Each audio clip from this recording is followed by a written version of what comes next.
لو تابعين برزانية كان ناوي وهبي كري منبه.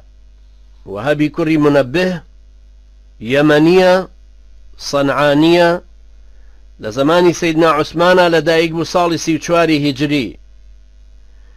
لخزمتي كوملق لو صحابة برزاني پیغمبرا پرورده بوبو وكو ابن عباس ابو سعيد خدري تلبيتي بردوامي ابو هريرة بو رضاي خوان ليبه كسيك لشارزاترين تابعين لهرچيشتك پيوندي بإسرائيليات وهبه لهلاوردني راست و دروستي همو داستان و چيروكيك و شتيكي جراويناو بنو إسرائيل ام پیاو چاكي كلو صحابي برزانوا درسي ورگرتوا لهمان كاتبوتو بماموستاي دياني وكو عمري كري دينار وعمري كري شعيب وعبد الله وعبد الرحمن كري سماكي كري فضل عوفي أعرابي وعاصمي كري رجائي كري حياة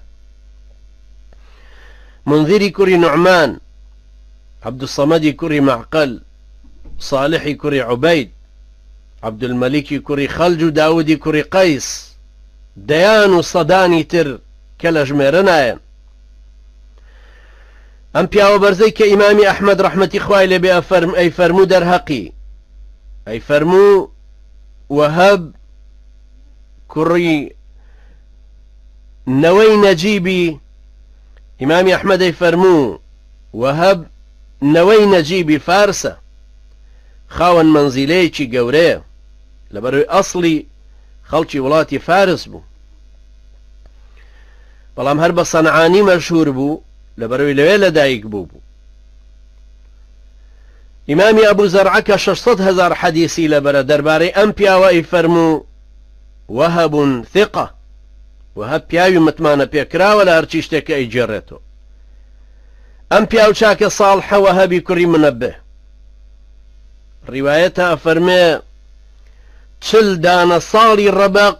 ليه والنبي استراد جنيويكي بجان لبري دابه بإنسانك بحيوانك لكاتك قاضيبو كرابو بقاضي يمن ولا سردمي أوا دات پروريكي زور سير لو ولاتيا چسبابو ام پیاو چاكا فرمي زانایانی پێش ئێمە بەو عیلمەی کە هەیان بوو وازیان لە دنیای خەڵکی هێنابوو بۆیە ئاوڕیان لە دنیا نەئەدایەوە بەڵام ئەوە تا لە زەمانی ئێمەیە ئەوە فەرمێ لە زەمانی ئەوە فەرمێ ئەوە تا لە زەمانی ئێمەیە ئەهلی عیلم ڕۆیشتون لە بەردەمی ئەهلی دنیایە کەوتون تەماعیان لە دنیای ئەوانە هەیە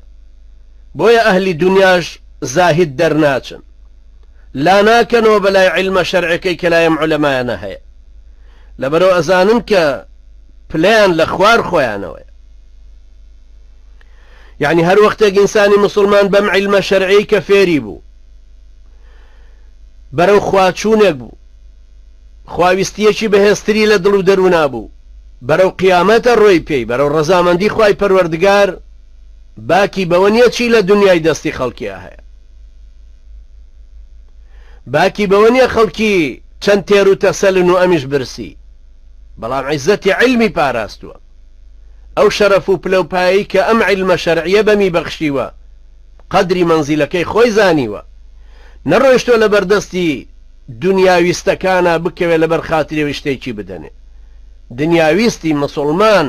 چ جای دنیاویستی کافر و دوور و منافق ئەم پیاوە نازدارە ساڵی 110 هیجری کۆچی دوایی کرد و نێژرا ڕەحمەتی خوای لێبێ لە مەوعیزەکانیە زۆر مهم بوو ئەی فەرموو ئیاکم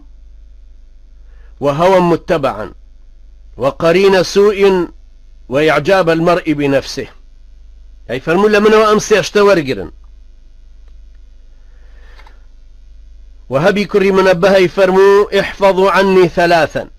سيشت لمنه فيربنوا ليمي ورقرن لبير تامبي إياكم وهوى متبعا وقرين سوء وإعجاب المرء بنفسه ئامان نەکەن توخنی هەوا و هەوەسێک بکەون کە جڵەوتان بگرێ و ڕاتان کێشە بە دوای خۆیان. شوێن ئارەزوو هەوا و هەوەسی خۆتان مەکەون. هەروەها ڕەفیقی خراپ، هەروەها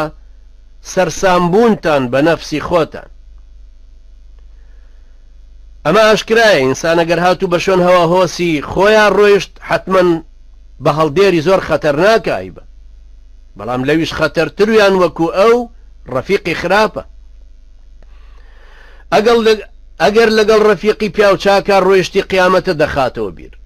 خوات پێ ئەناسێنێ، خواپەرستیەکەت لە دڵ و دەرونا زیاتر بەهێزترەکە. ڕێی حرام و حەڵاڵت نیشانەدا و یارمەتی دەرە دەبێ بۆ حەڵاڵ وەرگرتن، ڕێبازی چاکە وەرەگری و خێرەومەند دەرەچی. بەڵام ڕەفیقی خراپ بە تەئکید بەرەو هەڵدێرت دەبە، بەرەو جەهەنەمت دەبە، بەرەو خراپەکاری دنیا لە خوایاخیبوون و تاوان و گوناح و سەرپێچی. نقطەی سێهەمیە فەرمێ وەیعجاب المەرئی بنەفسێ، هەر کەسێک کە بە خۆی سەرسام بێ، بە جوانی خۆی، بە دەوڵەمەندی خۆی، بە عەشرەتی خۆی، بە عیلمی خۆی، بە پلەپایەی خۆی، بە ناوداری خۆی، بە سامان و سەروەتێک کە کۆی کردوتەوە، بەوەی ناویە بن بە باشە، بەوەی وازانێکە لە ناو خەڵکا زۆر مەنزیلەیەکی گەورەی هەیە، بەڵام بەداخەوە زۆر لە ئێمە خۆیە باتە و دنیایە دۆڕێنێ، نەفسی خۆیە باتە پێش لە جیاتی ئەم ئیسلامەتیە. خوا لاماندا و لە ئینحراف بمان پارێزێ. ئەم پیاوە نازدارەوە هەبە فەرمێ العلم خەلیل المؤمن، زانست هاودەنگ و هاوڕێی ئینسانی مسلمانە، والحلم وەزیره، سینە فراوانیش وەزیر و ڕاوێژکارەکەیەتی، والعقل دەلیله، ژیریش ڕێنیشاندەرێتی، والعمل قەیمه، کردەوەش هەڵسەنگێنەرێتی،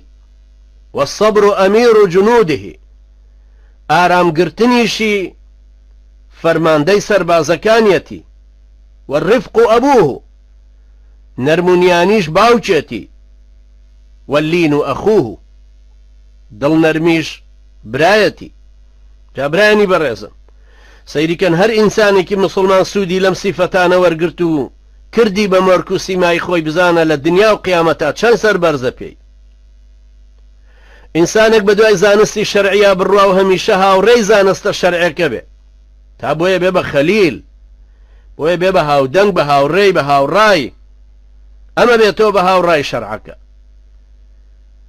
سەبرگرتنی، سینە فراوانی،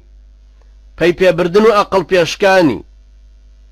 کردەوەی چاچی کە ئەبن بە هەڵسەنگێنەری ژیانی،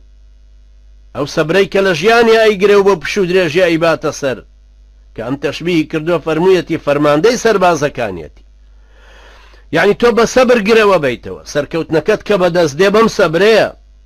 لەبەرەوە سەبر بگرن، ڕەحمەتی خواتان لێبێ لەسەر ڕێبازی ئەم دینە، سەبر بگرن لەسەر عیبادەتەکان، سەبر بگرن لەسەر توخن نەکەوتنی حرام، سەبر بگرن لەسەر دەسەڵاتی باتڵ کە خۆی فش کردوتەوە بەسەر ئەهلی ئیسلام و ئیمانە، پێی وایە دەسەڵاتێکی ئەبەدی دەستکەوتووە. سەبرتان ببێت لەسەر ئەم قۆناغەی کە هەر ئەی بڕن بە پشتیوانی خوا، سەبرتان هەبێت لەسەر برایەتی یەکتری، سەبرتان هەبێت لەسەر دینداری، سەبرتان هەبێت لەسەر کەسابەتی حەڵاڵ. خوای پەروەردگار ئێمەش و ئێوەش سەرکەوتووکە. و هەبەی فەرموو و هەبێکێکە لەو پیاوە زاهیدانەی کە زۆر کاریگەر بوو لە ئامۆژگاری کردنەکانیە. ئەی فەرموو سەبرگرتن لە کاتی موسیبەتایە، چه موسیبەتێکی شت لەوە گەورەترە کە تەمەنت ڕۆیشت بێ و زەخیرەی قیامەتی خۆتدانە نابێ. ئەی فەرموو ئەی ئادەمی زاد، ئومێدت بە چ ڕۆژێکە بێ، ڕۆژێکیانت لە دەست چووە و ڕۆیشت، تازە ئومێدت پێی نەماوە، ڕۆژێکی تریشیان حتمەن وا لە بەردەستایە و ئێستا هەیە، ئەمەی ئێستاد شاهیدە لەسەرت، ئەمیندارە، حەکیمێکە و نەسیحەتت دەکا. ڕۆژەکەی تریان کە دێ هێشتا هیچ شتێکی لێ نازانی، ناتوانی سقەی پێ بکەی،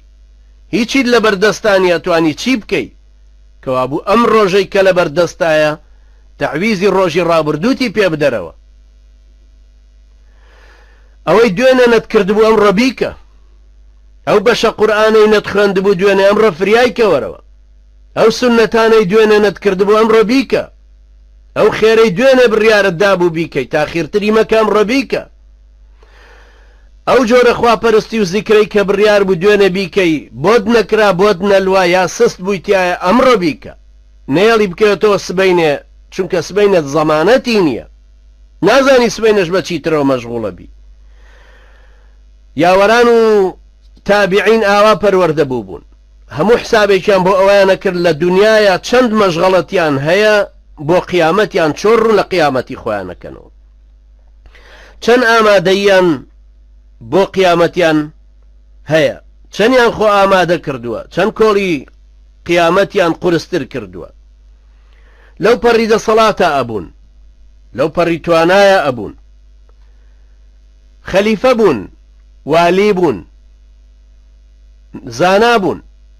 بازرگان بوون ئەهلی بازار و کەسەبە بوون هەموو جۆرێکیان هەر هۆشیان لە قیامەت بوو